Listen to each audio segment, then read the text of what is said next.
Hi, Richard Mountain here, and today we're going to have a short video on removing ashes from Church of England land. This is called exhumation. The rules around this are slightly more complicated than those from local authority cemeteries.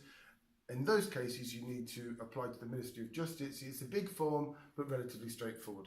However, when wanting to remove ashes from Church of England land, it's a lot more difficult. There's a presumption that the ashes will stay there forever. To get them removed, you need to demonstrate that there are exceptional circumstances. So let's consider that for a minute. Okay, so what exceptional circumstances might be? The first one, the main one, is if there's been a mistake. Occasionally people are put in the wrong plot, say there's a paperwork error, and you can go back to the church and say that this is clearly a mistake, we need to get this rectified, and the church will tend to support that. The second one is if there's already been an established family plot where other members of the family are already buried, and you say, well, actually, I know they're here, but the rest of the family are there, can we move them?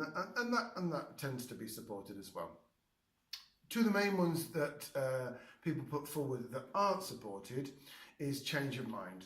So you might say, the family members wanted to be here, and then you, after some consideration, you think, well, actually, I'd like them near me where I've moved to. The church won't support that. Change of mind is not considered to be exceptional circumstances. The other reason that is not considered to be exceptional circumstances is things like ill health. So this could be reasonably foreseen. So if you've got a plot on the top of the hill, for example, and the relatives wishing to visit it become elderly or infirm, and they say, can we move it to somewhere near the road or somewhere that's more accessible? This won't be granted either, because it's what they consider to be reasonably foreseen. Now, there's three other things that I think is worth noting here. The church doesn't like to set new precedents, because that might get a more deluge of more requests, so don't expect them to do that.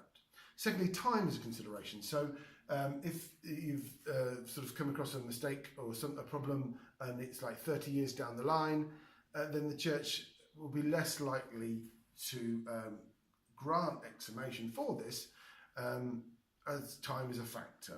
The last one is support. So you need support from your immediate family, but wider support, such as the vicar or members of the parish, is not deemed applicable.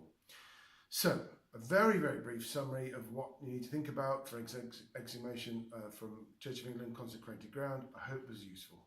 See you next time.